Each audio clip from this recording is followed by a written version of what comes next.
Hi friends, இப்போ நம்ம சிறடி காசை பார்க்க போகிற சிறடி காசு எல்லாம் நம்ம சீதா ஒரு பக்கம் மீனா ஒரு பக்கம் எங்கள் வீட்டுக்கு போகணும்னு பேசிகிட்டு இருக்கா. நம்ம சீதாவை கன்வின்ஸ் பண்ண முடியாது, ஆனால் மீனாவை கன்வின்ஸ் பண்ணலாம். அதனால் முத்து ஒரே வார்த்தையாக சொல்லிட்டாங்க, சீதா வீட்டுக்கே போட்டோம் அப்படின்னு சொன்னோடனே ரியாக்ஷனை பார்க்கணுமே நம்ம மீனாவுக்கு. எப்படி பாட்டை போட்டு வராங்கன்னு கேட்குறீங்களா? என்ன இதுமா, என் விதியை சொல்ல யாரும் இல்லைம்மா அப்படின்றாங்க.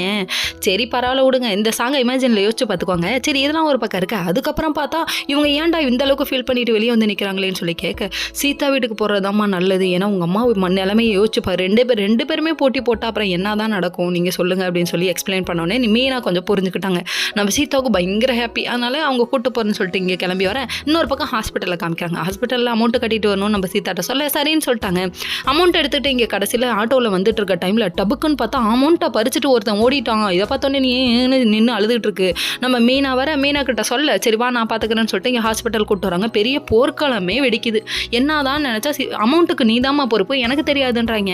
ஆக மொத்தத்தில் திருடனை விட்டுருவீங்க, அதான் யார் கொண்டு போனாங்களோ அவங்கள தண்டிப்பீங்க, நீங்கள் தான் கூட்டா சேர்ந்து கும்மி அடிச்சிட்டிங்கன்னு சொல்லிட்டு கண்ணா பின்னான்னு பேச ஆரம்பிச்சிட்டாங்க. உடனே மீனாவால் தாங்கிக்க முடியலங்க.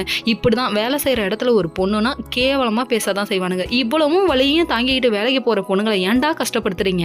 நாட்டு நடப்பு சரியில்லைன்னா நீ வந்து நாட்டை திருத்தினான்னு கேவலமாக கமெண்ட் பண்ணுவாங்க. ஏன்னா கமெண்ட் பண்ண ஒரு சங்கம்னு சொல்லிட்டு கேவலமாக கமெண்ட் பண்ணி 4 பேர் 4 விதமாக இருக்கானுங்க. இந்த ஊரில் புறணி பேசுவானுங்களே அவனுங்களோட மோசமானவனுங்க இவனுங்க. என்ன பண்ணுறது, இவனுங்க வாயில் விழுவக்கூடாது, ஊர் வாயில் விழுவக்கூடாதுன்னு தான் நிறைய பெண்கள் டைவர்ஸ்க்கே அப்ளை பண்ணாமல் இருக்காங்க. இல்லாட்டினா முக்கால்வாசி ஆண்கள் தனியாக தான் இருக்கணும். நிலைமையை யோசிச்சு பாருங்க. Okay friends, next video.